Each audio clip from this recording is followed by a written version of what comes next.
E uma conclusão que o Senhor chega é que diante de uma situação tão lastimável como essa, ele não encontrou ninguém que estivesse preocupado com essa questão. Ele viu que não havia nenhum intercessor, ninguém que se colocasse diante dele a fim de que ele pudesse dar fim ao pecado, a fim de que o impedimento para a resposta das orações fosse removido. Então o próprio Deus decide tomar uma decisão. Aqui no verso 17 está o que ele decide fazer. Vestiu-se de justiça como uma couraça e colocou o capacete da salvação em sua cabeça. Pôs sobre si a veste de vingança e se cobriu de zelo como de um manto.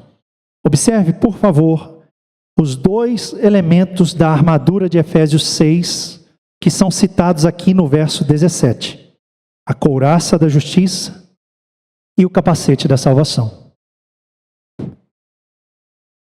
Por estes dois pontos, nós conseguimos concluir com clareza que isso está exatamente em harmonia com o que Paulo diz em Efésios 6.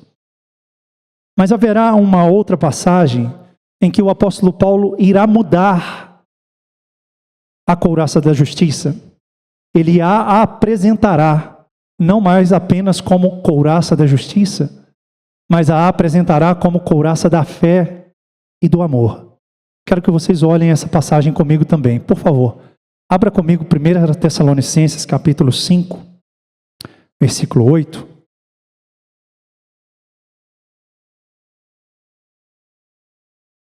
Primeira carta de Paulo aos Tessalonicenses, capítulo 5, versículo 8. Diz assim: Nós, porém, que somos do dia, sejamos sóbrios, revestindo-nos da couraça da fé e do amor, e tomando como capacete a esperança da salvação. Se você observou com atenção esta passagem que acabamos de ler, o único elemento da armadura que bate igual com Efésios 6 e com Isaías 59 é o capacete da salvação. Na couraça existe uma mudança. Paulo apresenta duas virtudes e um dom, os quais ele classifica como couraça, como algo destinado para a proteção do coração dos filhos de Deus na luta contra o pecado, na luta contra o diabo. Observe, por favor, com bastante atenção. Couraça da fé e do amor. Nós poderíamos chegar à conclusão de que o apóstolo está falando de coisas diferentes da que acabamos de ler lá em Efésios 6. Isso poderia trazer um certo tipo de confusão para nós, mas aquilo que parece uma confusão ou uma contradição, na verdade é um complemento. O que Paulo está querendo enfatizar é que a definição da armadura providenciada por Deus para o cristão, ela é composta de virtudes e de dons. Se nós estudarmos especificamente os elementos citados por Paulo em Efésios 6, nós não conseguiríamos chegar a uma conclusão diferente dessas. A armadura é a junção, a soma de virtudes, qualidades que são encontradas no caráter de Jesus e alguns dons. Uma vez que estas virtudes, uma vez que estes dons estão sobre nós, nós estamos plenamente preparados para não cair nas ciladas do diabo e para não cair em tentação, principalmente no dia mau. A ideia inicial da definição desta armadura é isto. A armadura é composta de virtude e dons para nos equipar contra as ciladas e tentações de Satanás. Já por meio desta definição, nós conseguimos perceber que é impossível ser revestido desta armadura por meio da oração. Por muito tempo, uma das práticas mais comuns que a gente conseguiu perceber, eu também pratiquei isto até entender, que a maneira como nós entendíamos nos vestir de toda a armadura de Deus passava pela via da oração. nós simplesmente declarávamos: Senhor, nós estamos te pedindo, coloque a tua armadura sobre nós. Ou às vezes dizíamos: Senhor, dá-nos graça para nos revestirmos desta armadura. Ou proclamávamos: estamos nos apropriando, estamos tomando posse de toda a armadura de Deus. Mas conforme aquilo que nós já vimos na carta de Paulo aos Efésios, do capítulo 6, do verso 10 ao 17, vimos que não é possível nos apropriarmos desta armadura por meio da oração. Vimos que existem elementos que precisam ser considerados. O primeiro deles, a força que Deus nos dá. O segundo deles, o seu poder, o qual tratei com os irmãos acerca de capacitação e sabedoria. O terceiro deles, toda a armadura de Deus que visa cobrir todas as partes de nosso corpo no combate contra o pecado e contra o diabo. Até agora nada acerca da oração é mencionado, e se você prestar atenção, Paulo só vai fazer menção à oração no versículo 18 de Efésios 6. Portanto, isso é importantíssimo de nós entendermos. A força que nós precisamos, Deus nos dá. A sabedoria que nós precisamos, Deus nos dá. A armadura completa, Deus já nos deu. Cabe a nós aprendermos a tomar estas virtudes que se encontram em Jesus, trazê-las para a nossa realidade e desenvolvê-las no nosso comportamento. Só assim, e tão somente assim, segundo o texto, que nós estaremos prontos para não cairmos nas ciladas do diabo e não sucumbirmos nas tentações no dia mau. Grave isso com bastante atenção, porque é importantíssimo esta definição. Aqui, ainda no verso 8 de 1 Tessalonicenses 5, observe que Paulo faz uma declaração importantíssima. Ele cita duas virtudes e um dom. A virtude da fé, a virtude do amor, a virtude da esperança, a virtude do amor e o dom da fé. Estas duas declarações de virtudes, somada ao dom, é o que o apóstolo quer dizer, com uma capacitação para lidarmos com ciladas e tentações. Se nós prestarmos bastante atenção na virtude do amor, nós chegaremos à conclusão de que o amor é a arma mais poderosa apresentada por Deus nas Escrituras. Foi por meio do amor que de fato Jesus venceu o pecado, a morte e o diabo. É por meio do amor que Deus de fato manifestou a sua graça para nos resgatar do cativeiro em que nos encontrávamos. E é exatamente por meio do amor que de fato nós podemos vencer as tentações. Amor a Jesus. Jesus definiu nosso amor por Ele como obediência. O Senhor Jesus disse em João capítulo 14, verso 21, 23 e 24, que amá-lo significa guardar os seus mandamentos. Se dissermos que amamos a Deus e não guardamos os seus mandamentos, somos mentirosos. Portanto, se você encontra essa distinção na couraça, ao invés de couraça da justiça, mas couraça da fé e do amor, carregue consigo este entendimento, que o que nos equipa para esta batalha, o que nos equipa para este conflito, são virtudes e dons. Ainda que a imagem que encontramos em Isaías 59 é do próprio Deus.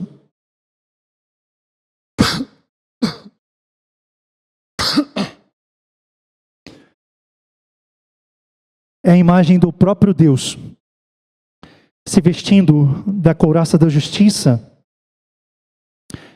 e do capacete da salvação. O capacete da salvação, meus queridos, ele fala de algo importantíssimo. Aqui, em 1 Tessalonicenses 5, verso 8, o apóstolo explica melhor o que ele é. É a esperança da salvação. Mas, diante dessa declaração, você pode se perguntar, mas ele não está escrevendo para pessoas que são salvas? Por que ele fala de uma esperança de salvação? As Escrituras nos falam que a salvação, ela se dá em 3 tempos: passado, presente e futuro. Você encontrará textos dizendo que quem creu em Jesus foi salvo, que quem creu em Jesus está sendo salvo e que quem creu em Jesus será salvo. Por que você encontra esta diferença de declarações nas Escrituras? Porque quando a Escritura diz que nós fomos salvos, ela está se referindo ao primeiro estágio da salvação, chamado justificação. Na justificação, Deus está tratando com a culpa e a condenação do pecado. É na justificação que Deus imputa, acredita e traz sobre nós a justiça perfeita do Senhor Jesus. É na justificação que Deus nos torna justos aos seus olhos. O segundo estágio da salvação é o da santificação. Na santificação, Deus está tratando com a presença e com o poder do pecado em nós. Na santificação, nós estamos sendo transformados na mesma semelhança do Senhor Jesus.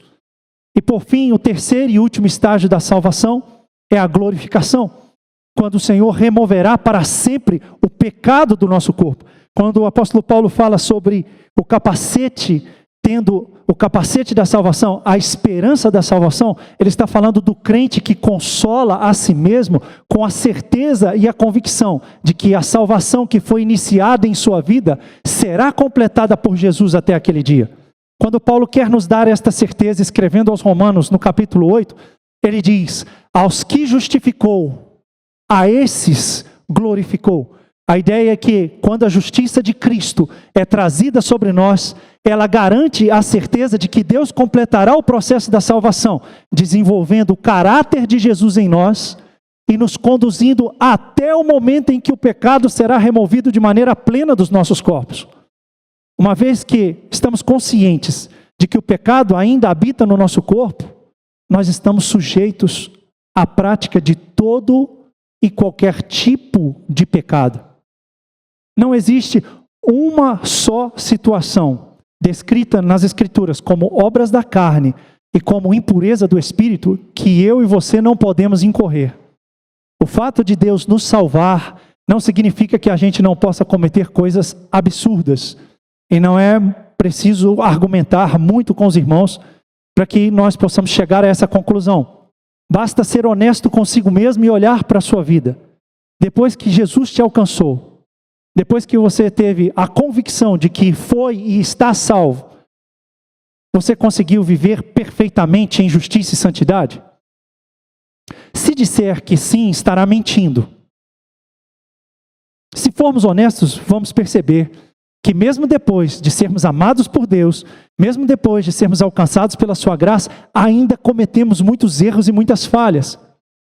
Muitos destes erros e muitas destas falhas afligem e entristecem profundamente o nosso coração, pois o Espírito de Deus que vive em nós nos entristece para o arrependimento todas as vezes que nós incorremos em pecado.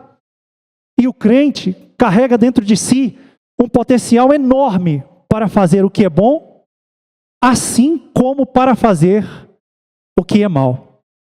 Quando nós olhamos para a vida do povo de Deus relatada nas Escrituras, a gente consegue perceber, por exemplo, Davi, que poupou a vida do seu inimigo, mas que foi capaz de matar um de seus melhores amigos, uma das pessoas mais próximas, uma das pessoas que estava arriscando a própria vida por ele. Isso revela que mesmo não estando mais em condenação, mesmo tendo nascido de novo, mesmo sendo habitado pelo Espírito de Deus, nós podemos incorrer em obras da carne e fazermos coisas que nem sequer são normais e comuns de serem mencionadas ou identificadas na vida daqueles que não conhecem a Deus. É por isto que essa armadura foi providenciada.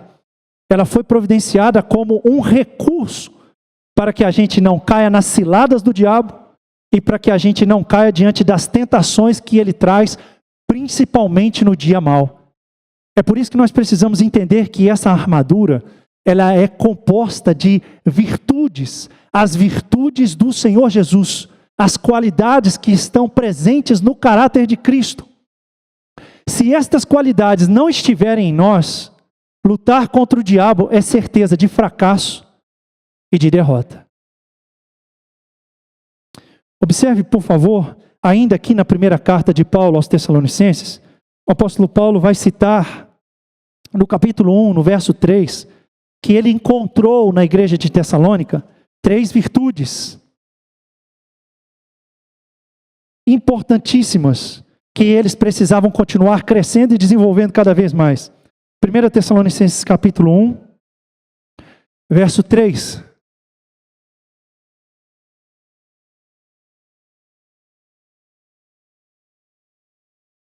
O apóstolo diz assim, acerca destes irmãos: lembrando-nos diante do nosso Deus e Pai, do desenvolvimento da fé que vocês têm, da dedicação do amor de vocês e da firmeza da esperança que tem em nosso Senhor Jesus Cristo. Os mesmos 3 elementos que acabamos de ver no capítulo 5, no verso 8. Fé, esperança e amor. 2 virtudes e um dom. Meus queridos, isto precisa estar em nós. Se Deus já nos deu uma porção da sua graça onde isto já está em nós, que isto possa crescer em nós de tal maneira que estas virtudes somadas a esse dom possam nos capacitar para nós não cairmos nas tentações. Grave bem isto no seu coração. Isto é importantíssimo.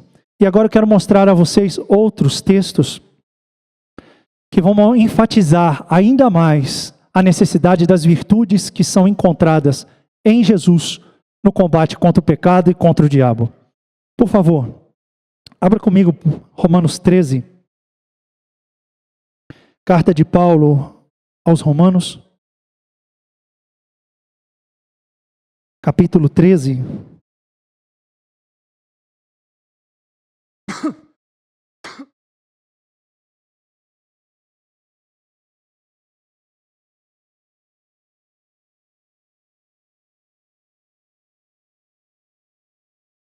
Nós vamos ler do verso 11, 14.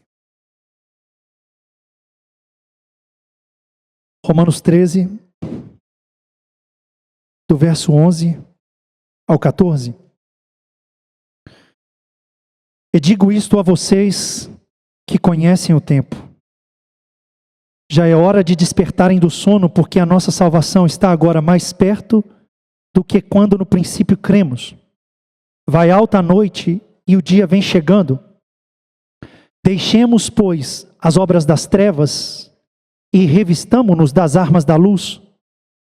Vivamos dignamente como em pleno dia, não em orgias e bebedeiras, não em imoralidades e libertinagem, não em discórdias e ciúmes, mas revistam-se do Senhor Jesus Cristo e não façam nada que venha satisfazer os desejos da carne.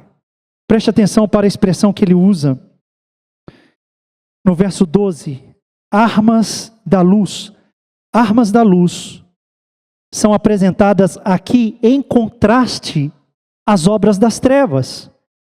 Obras das trevas, no verso 13, são classificadas como obras da carne.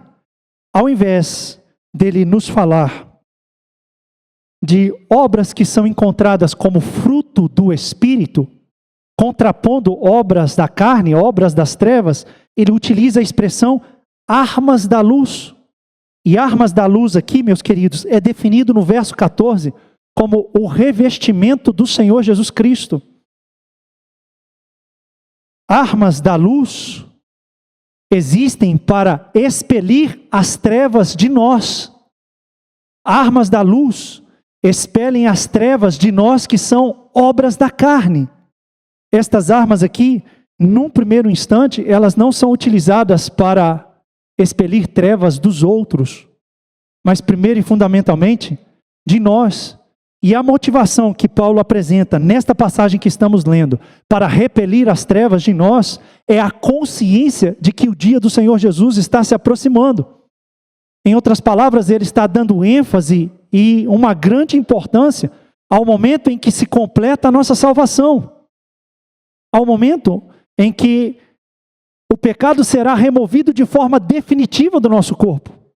Se o pecado permanece em nós até o retorno do Senhor Jesus, é porque de fato, meus queridos, nós precisamos nos empenhar e lançar mão de todas as virtudes e de todos os dons que são apresentados nas Escrituras, para não cairmos em pecado, para não cairmos em tentação e nem ficarmos presos nas ciladas do diabo. Armas da luz aqui aponta diretamente para o caráter do Senhor Jesus. No verso 14, ele utiliza a mesma expressão que ele utiliza no verso 12. Se no verso 12 ele diz, revistamo-nos das armas da luz, pegue as armas da luz e coloque sobre vocês, no verso 14 ele diz, revistam-se do Senhor Jesus Cristo. Revestir do Senhor Jesus Cristo é pegar as características, as qualidades que são encontradas nele e trazer sobre nós. E aí surge a pergunta, como é que eu posso fazer isto?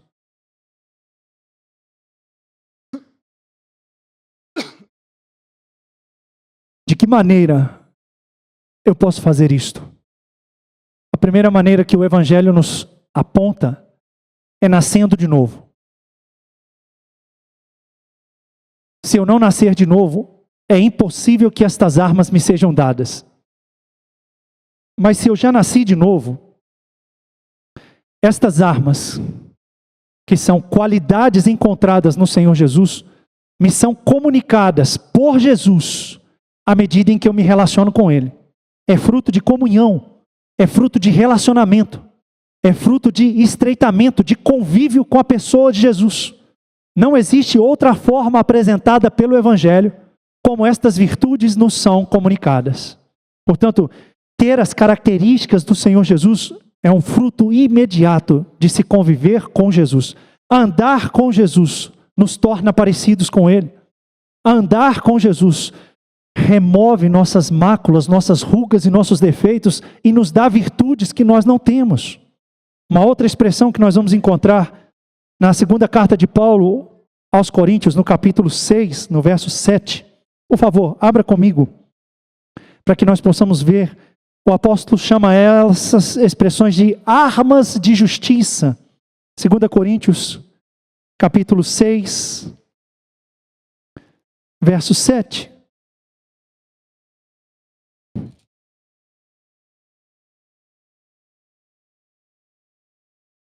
Segunda carta de Paulo aos Coríntios, capítulo 6, verso 7, ele diz, na palavra da verdade, no poder de Deus, pelas armas da justiça, à direita e à esquerda, ou talvez na sua Bíblia, na sua versão esteja para atacar e para defender.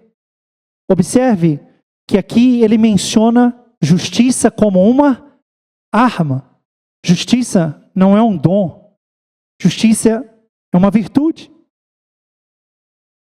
E conforme veremos quando estudarmos sobre a couraça da justiça, é a parte central do reino de Deus. Por justiça, entende-se isto: qualidade daquele que é, como deve ser, semelhante a Jesus. Na primeira carta de João, no capítulo 2, verso 29, João diz assim: aquele que pratica a justiça é como Jesus.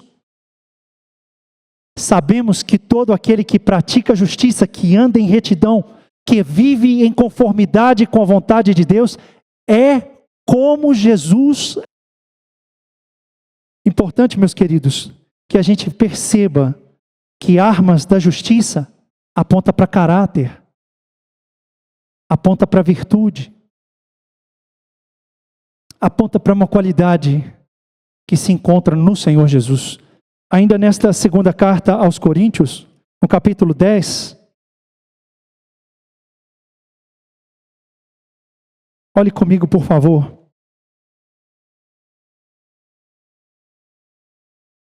2 Coríntios, capítulo 10, os versos 4 e 5. Porque as armas da nossa luta não são carnais, mas poderosas em Deus para destruir fortalezas. Destruímos raciocínios falaciosos, sofismas, e toda a arrogância ou altivez que se levanta contra o conhecimento de Deus. e levando cativo todo o pensamento à obediência de Cristo. O que isto aqui é em termos práticos? Estas armas espirituais poderosas em Deus, as quais Paulo está mencionando aqui, é a manifestação da verdade que desfaz a mentira e o engano. A verdade, meus queridos, é um outro atributo, uma outra característica que se encontra em Jesus. Como vocês podem ver, até o presente momento, nós vimos apenas características do caráter de Jesus, atributos de Jesus. O apelo que o apóstolo Paulo faz é que a gente entenda que essa armadura não é algo mecânico e automático que nós trazemos sobre nós. Não pode ser colocada sobre nós simplesmente num momento de oração. São virtudes produzidas em nós à medida em que convivemos com Jesus. A conclusão que eu cheguei destas armas poderosas e espirituais que destroem sofisma, altivez, todo tipo de engano e de mentira, encontra-se ainda nesta segunda carta de Paulo aos Coríntios, no capítulo 13, no verso 8. Ali o apóstolo Paulo diz que, contra a verdade, nada podemos, senão pela verdade. Se nós prestarmos atenção, verdade,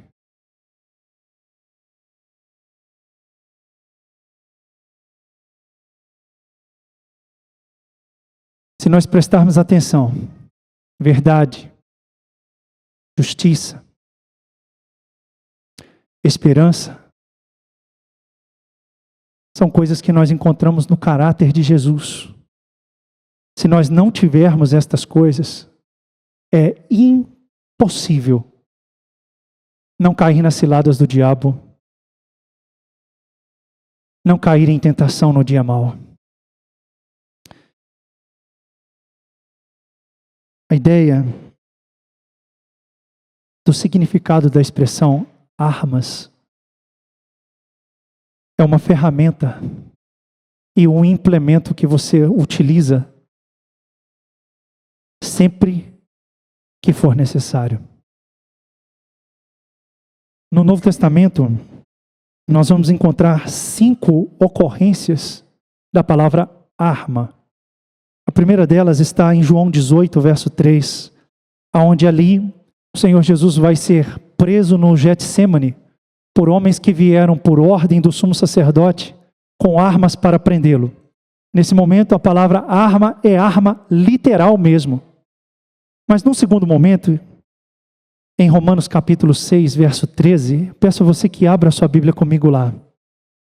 Romanos 6, verso 13, a expressão armas vai aparecer como instrumento.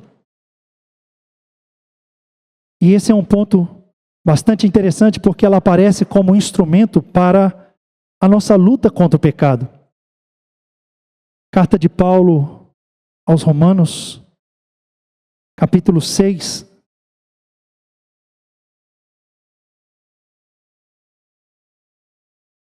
O verso 13.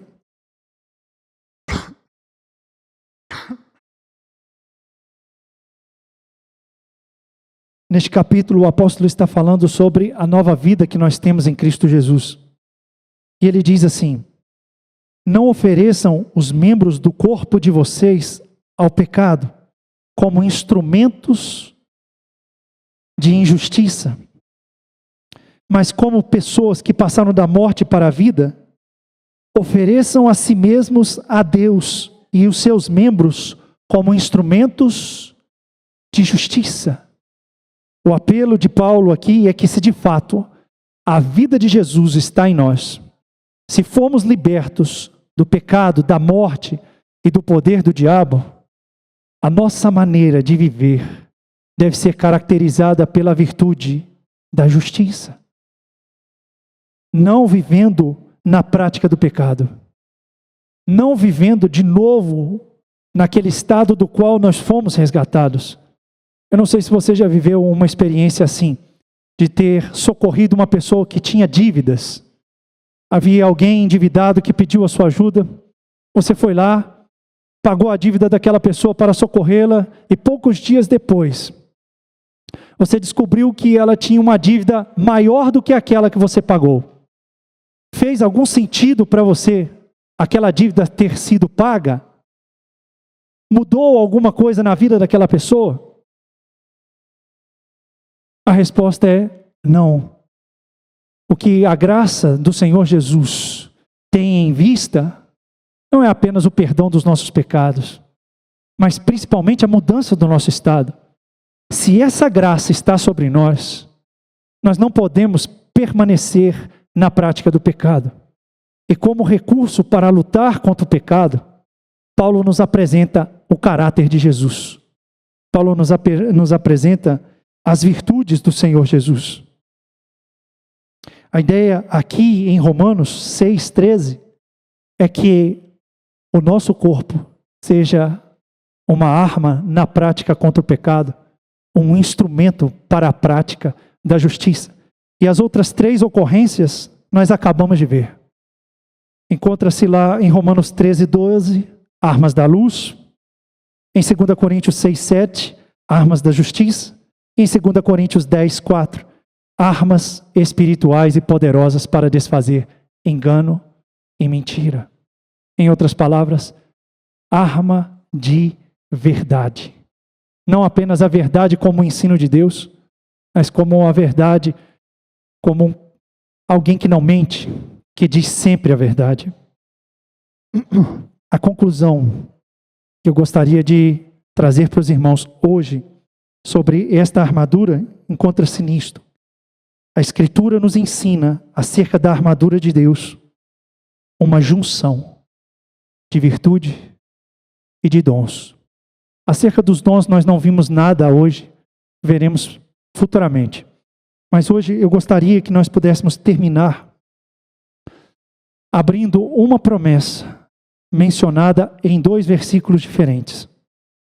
Uma promessa de Deus, anunciada em 2 passagens diferentes.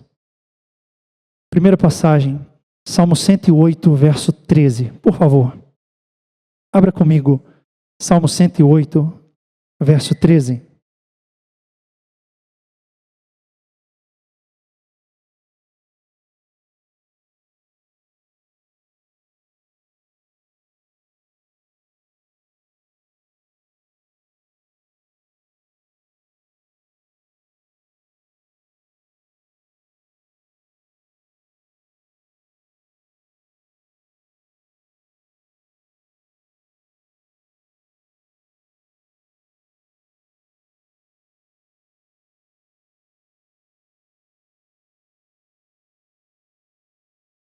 Este é um salmo de Davi, e neste salmo,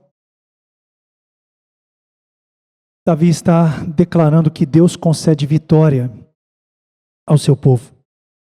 No verso 13, ele diz assim: em Deus faremos proezas, porque Ele mesmo é quem pisará os nossos adversários. Novamente, em Deus faremos proezas, porque é Ele mesmo quem pisará os nossos adversários. Este verso deve ser dividido em 2 partes. A primeira parte nos mostra claramente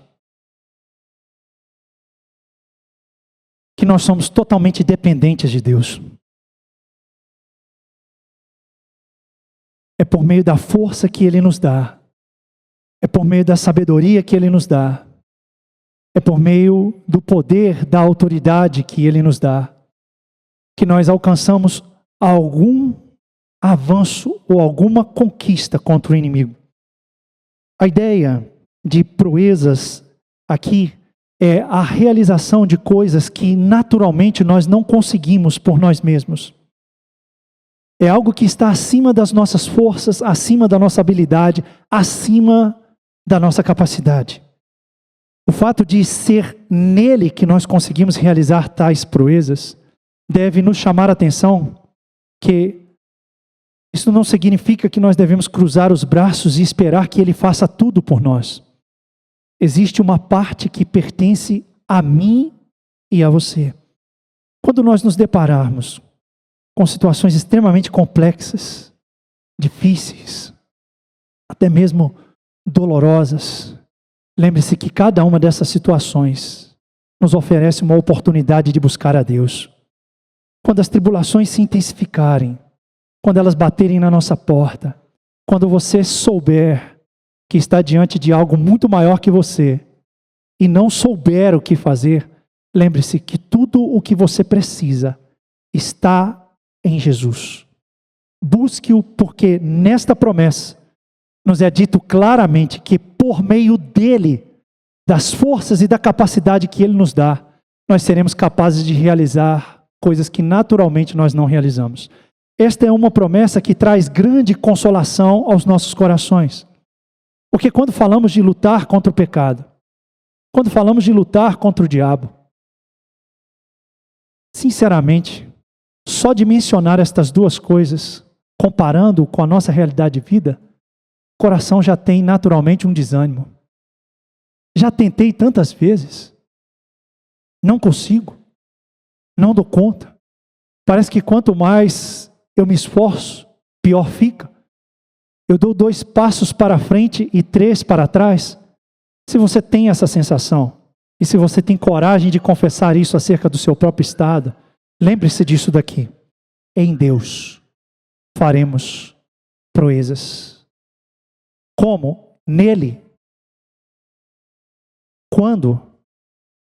Quando estas dificuldades baterem à nossa porta. De que maneira? O próprio Deus nos capacitará para vivermos esta realidade aqui. Ver os nossos inimigos debaixo dos nossos pés. Parece bom demais para ser verdade? Parece algo muito distante da nossa realidade? Não, meus queridos. É uma promessa viva do Evangelho. Ela é repetida pelo apóstolo Paulo com outras palavras no último texto que verei com vocês nessa noite. Romanos 16, 20. Abra comigo, por favor.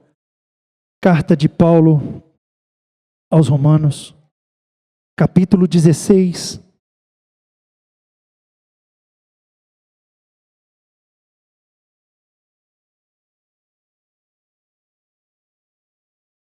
Versículo 20.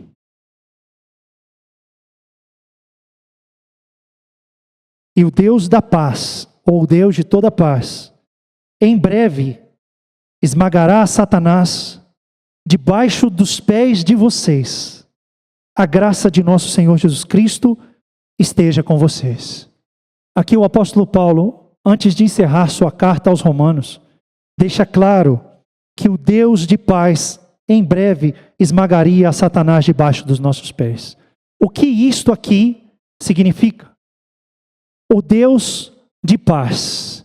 Paz no Evangelho significa a nossa reconciliação com Deus por meio do Senhor Jesus Cristo. Na cruz, Deus desfez a inimizade que nos separava dele. Na cruz, o Pai realizou uma obra fantástica. Jesus se tornou o nosso pecado. Ele levou sobre si o que era nosso e nos deu o que era dele. Na cruz, a inimizade e a ira foram desfeitas. Na cruz, a paz foi estabelecida e Deus, o Pai, se tornou favorável a nós. Quando Paulo diz que este Deus de paz esmagará a Satanás debaixo dos nossos pés, Paulo está mencionando claramente que o que Deus fez por meio de Cristo Jesus na cruz do Calvário, ao dar fim ao pecado, Ele faria a mesma coisa por mim e por você. Uma vez que a virtude e o caráter de Jesus fosse produzido em nós, da mesma forma como Jesus removeu o poder de Satanás ao vencer o pecado e a morte na cruz, esta mesma vitória seria estendida a mim e a você que cremos no Senhor Jesus. Portanto, meus queridos, observe que esta é uma promessa feita por Deus à igreja. Não apenas à igreja de Roma, mas a toda a igreja, em todos os séculos, até o Senhor Jesus voltar. O Deus de paz, em breve, vai tirar o poder de Satanás. E tirar o poder de Satanás de que forma? Nos dando o caráter de Jesus para vencermos o pecado e não incorrermos na prática do pecado. Pois se nós incorrermos na prática do pecado, não temos vitória nenhuma sobre as ciladas do diabo e nem muito menos nas tentações no dia mau. O Deus de paz esmagará Satanás debaixo dos nossos pés, e ele termina dizendo: a graça de nosso Senhor Jesus Cristo seja com vocês. A graça, meus queridos, é o que possibilita que isto não seja uma promessa vazia e distante da nossa realidade. A graça é o que torna isto uma realidade concreta na vida daqueles que buscam a Deus em sinceridade de coração, na vida daqueles que estão profundamente quebrantados, entristecidos, na vida daqueles que de fato estão lutando contra o pecado e não estão conseguindo alcançar nenhum tipo de vitória ou de avanço. Essa armadura, meus queridos, é uma das provisões mais extraordinárias do Evangelho para que a gente não caia nas ciladas do diabo e ainda resista às tentações no dia mau e alcance vitória contra todas as investidas que o maligno traz sobre a nossa vida. E estas investidas vão continuar até o fim dos nossos dias. Por mais que você possa dizer: eu quero Jesus, não quero ter nada a ver com o diabo. Meu negócio é relacionamento com Cristo. Meus queridos, não há com o diabo. A passagem que nós lemos no início de Efésios 6, do verso 10 ao 17, é um ensino do apóstolo Paulo sobre como lidar com o diabo. A graça que nos trouxe o perdão dos pecados, que tem como finalidade a transformação do nosso caráter para nos levar para a casa do Pai, precisa ser entendida, precisa ser muito bem aproveitada. E uma das finalidades da graça é produzir em nós as virtudes de Cristo. Quero terminar aqui. Peço perdão aos irmãos pela forma como lhes falei nesta noite. Eu espero estar em melhores condições para, na semana que vem, abrir Efésios 6, verso 14, e tratar especificamente sobre a couraça da justiça. Por ora, eu paro por aqui. Peço aos irmãos que se coloquem de pé, para que a gente possa orar e encerrar por hoje.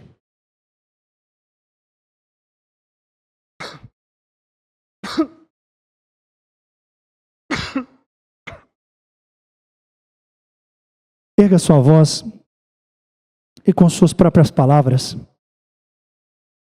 ore ao Senhor nesta hora.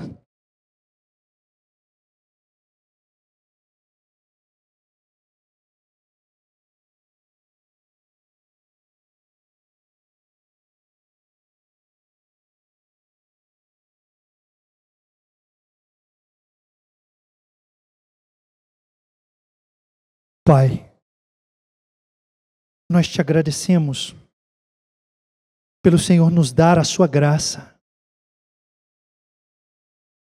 Obrigado por nos amar e por não desistir de nós.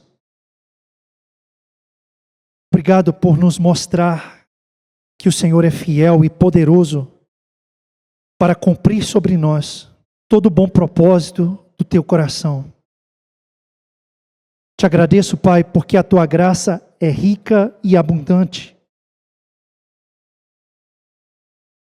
Ela nos concede forças, ela nos dá poder, sabedoria, ela nos deu armas que representam o caráter de Jesus, a fim de que possamos vencer o pecado e o diabo e conservarmos firme em nosso coração a certeza da salvação. Rogo ao Senhor que abra o nosso entendimento, a fim de que nós possamos compreender melhor que estas armas são estas virtudes, estas características de Jesus, que nós possamos buscar o Senhor Jesus em sinceridade de coração e ver estas virtudes sendo produzidas em nós, para de fato começarmos a obter vitória sobre as ciladas do diabo e as tentações, sobre o próprio pecado em si. Tua palavra nos revela que esta batalha, esta luta, esta guerra, significa que de fato não devemos dar ao pecado. Não devemos usar o nosso corpo como instrumento do pecado, mas como instrumento de justiça. Pai, exalta e glorifica a tua obra na cruz do Calvário em Cristo Jesus sobre nós. Leva-nos adiante. Concede-nos a graça de amadurecermos e de fato sermos um povo mais parecido com Jesus. Tua palavra diz que nós fomos eleitos e predestinados para sermos como Jesus é.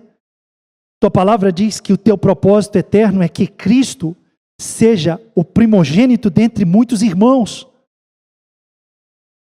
Ele é o teu Filho amado e o Senhor nos tornou amados nele. Que o teu amor nos faça semelhantes a Jesus e que nós possamos viver de tal forma que a nossa postura seja dizer não ao pecado, não apenas porque o pecado é mau, mas principalmente porque te amamos e queremos reconhecer e retribuir o amor com que o Senhor nos tem amado até o presente momento, guardando os teus mandamentos não por medo, não por barganha, mas pelo desejo de te amar, amá-lo como somos amados por ti. Pai, nós não temos condições de por nós mesmos alcançarmos este patamar, mas se isto é fruto do teu projeto eterno, o Senhor é forte e poderoso o suficiente para tornar isto real em nós. Cumpra este propósito em nós, Senhor. Nestes dias, aumenta a porção da tua graça sobre a nossa vida. Dá-nos graça o suficiente para experimentarmos algum avanço, algum progresso, a fim de que nós possamos te glorificar. Nossa intenção é te glorificar. Nossa intenção é alegrar o teu coração. Nossa intenção é que o Senhor veja em nós o fruto do seu penoso trabalho e fique satisfeito, Pai. Queremos te agradar. Não queremos uma relação baseada apenas no suprimento de necessidades. Não queremos uma relação baseada apenas em buscar socorro, apenas quando precisamos de uma bênção, de uma cura, de um livramento. Nós queremos uma relação de pai e filho. E o Senhor nos diz na sua palavra que esta relação só é possível se de fato, depois de nascermos de novo, nós decidirmos nos purificar de toda a imundície da carne e do espírito. Se nós decidíssemos nos purificar, o Senhor já estaria habitando e se manifestando em nós. Rogo ao Senhor que, por misericórdia, ajude-nos a nos purificar, para que de fato a sua presença se manifeste intensamente no nosso meio. E nós possamos te conhecer, não apenas por ouvir falar, mas principalmente por aquilo que experimentamos de ti, ao nos relacionarmos contigo como filhos amados, que andam em amor, porque querem amar o Pai. Pai, aumenta a tua graça sobre nós. Nós precisamos desesperadamente de uma intervenção tua nestes dias. É o que nós te pedimos e pela fé te agradecemos por nos trazer até aqui. Em nome de Jesus oramos. Amém. Que a graça do Senhor Jesus Cristo, o amor de Deus, o nosso Pai, a comunhão e as consolações do Espírito Santo estejam sempre com a gente. O Senhor Jesus Cristo os abençoe. Boa semana a todos.